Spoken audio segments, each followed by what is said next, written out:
একবার এক শয়তান জিন ওয়ালিদ নামের এক কাফেরের স্বর্ণের মূর্তির ভেতরে প্রবেশ করে রাসূলুল্লাহ সাল্লাল্লাহু আলাইহি ওয়াসাল্লামের ব্যাপারে বাজে বাজে মন্তব্য করতে শুরু করেছিল।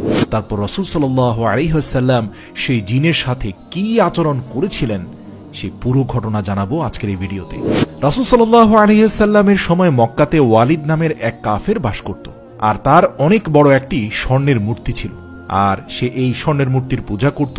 আর এই কাফের ওয়ালিদ হাটে ঘাটে মাঠে ময়দানে সব স্থানে রাসূল সাল্লাল্লাহু আলাইহি সাল্লামের বিরোধিতা করে আসছিল। একদিন ওয়ালিদ নামের সেই ব্যক্তিটি তার মূর্তিকে নাড়াচাড়া করতে দেখল। এমনকি একটা পর্যায়ে সেই স্বর্ণের মূর্তি তার সাথে কথা বলতে শুরু করল আর বলতে লাগলো, হে মানুষ, তোমরা জেনে রাখো মুহাম্মদ সাল্লাল্লাহু আলাইহি সাল্লাম কখনো আল্লাহর নবী নন, নাউযু বিল্লাহ। এরপর সেই জিন আরো বলে, এজন্য তোমরা তার কথা কেউ বিশ্বাস করবে না এবং তার সাথে কোনো সম্পর্ক স্থাপন করবে না। এটি শুনে কাফের ওয়ালিদ মহা খুশি হয়ে গেল এবং বাইরে এসে চিৎকার চেঁচামেচি করে তার সকল কাফের সাথীদেরকে আসতে বলল এবং বলতে থাকলো, আমার মাবুদ আজ আমার সাথে কথা বলেছে, পরিষ্কার ভাষায় কথা বলেছে, বলেছে মুহাম্মদ আল্লাহর রাসূল নয়।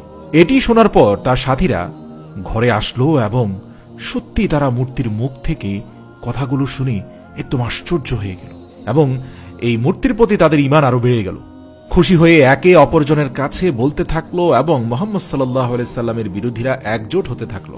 তাদের অন্তরেও রাসূল সাল্লাল্লাহু আলাইহি সাল্লামের প্রতি ঘৃণা আরো বাড়তে থাকলো।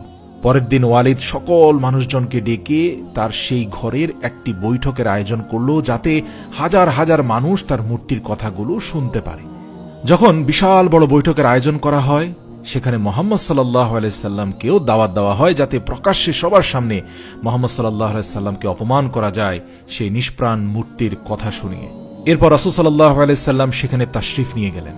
মজার ব্যাপার, যখনই সেখানে উপস্থিত করা হলো মূর্তিটিকে এবং বলা হলো, হে আমার খোদা, তুমি বলো মুহাম্মদ সম্পর্কে তোমার কি বলার আছে, নাউযু বিল্লাহ, সেই মূর্তিটি সবাইকে অবাক করে দিয়ে বলতে থাকলো, এই মক্কাবাসী, তোমরা ভালো করে জেনে রাখো যে হযরত মুহাম্মদ সাল্লাল্লাহু আলাইহি ওয়াসাল্লাম আল্লাহর রাসূল, তার কথাই সত্য এবং তার দিনই চিরস্থায়ী। তোমরা এবং তোমাদের সাথীরা খুবই মিথ্যাবাদী আর চক্রান্তে লিপ্ত, আর এই মূর্তিটি তোমাদেরকে গোমরাহ করেছিল।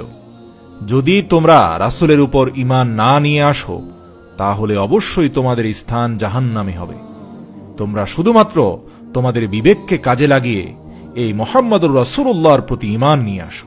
মূর্তির মুখে এমন কথা শুনে সেই ওয়ালিদ তো আকাশ থেকে পড়ল, মেজাজ হারিয়ে বলল, নাফরমান মূর্তি, বেঈমান, তুই 2 দিন আগে কি বলেছিস আর এখন কি বলছিস? এসব বলে সে মূর্তিটিকে উপরে তুলে আছাড় মারল, যার ফলে স্বর্ণের সেই মূর্তিটি কয়েক টুকরায় ভাগ হয়ে গেল।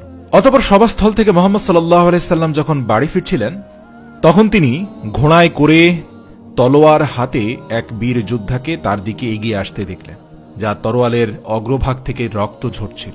তখন রাসূল সাল্লাল্লাহু আলাইহি সাল্লাম জিজ্ঞেস করলেন, তুমি কে? তখন সেই ব্যক্তিটি উত্তর দিল, হুজুর, আমি জিন। আমি আপনার একজন উম্মত এবং মুসলমান। আমি জাবলিত নামক অঞ্চলে বসবাস করি। আমার নাম মুহিন বিন আল আবহার। কিছুদিনের জন্য বাইরে গিয়েছিলাম আর এসে দেখি আমার ঘরের মানুষেরা কান্না করছে। আমি যখন জিজ্ঞেস করি, সবাই কান্না করছো কেন?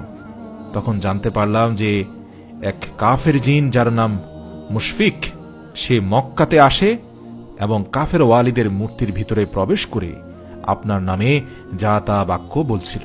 আর আজকেও সে প্রকাশ্য মজলিসে গিয়েছিল, যাতে সে মূর্তির উপর ভর করে মানুষকে আপনার নামে খারাপ মন্তব্য করতে পারে। ইয়া রাসূলুল্লাহ, আমার হৃদয়ে প্রাণ থাকতে আমি কিছুতেই আপনার অপমান সহ্য করতে পারিনি। তাই পিছু ছুটতে ছুটতে এক পর্যায়ে আমি তাকে ধরে ফেললাম এবং সেখানেই তাকে হত্যা করলাম। তারপর আমি নিজেই সেই মূর্তির ভিতরে প্রবেশ করে দুজাহানের বাদশা মুহাম্মদুর রাসূলুল্লাহ সম্পর্কে সঠিক বাক্য মানুষকে শুনিয়ে দিলাম।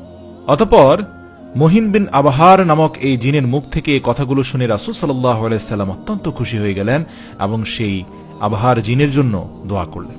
রাসূল সাল্লাল্লাহু আলাইহি সাল্লাম জিনদেরও নবী ছিলেন। এ নিয়ে পবিত্র কোরআনে একটি সূরা রয়েছে, সূরাতুল জিন। এই ঘটনা থেকে আমরা জানতে পারি যে মুহাম্মদুর রাসূলুল্লাহ সাল্লাল্লাহু আলাইহি সাল্লামের বিরুদ্ধে যারা কুৎসা রটনা করে, তাদেরকে আল্লাহ কখনো ছেড়ে দেন না।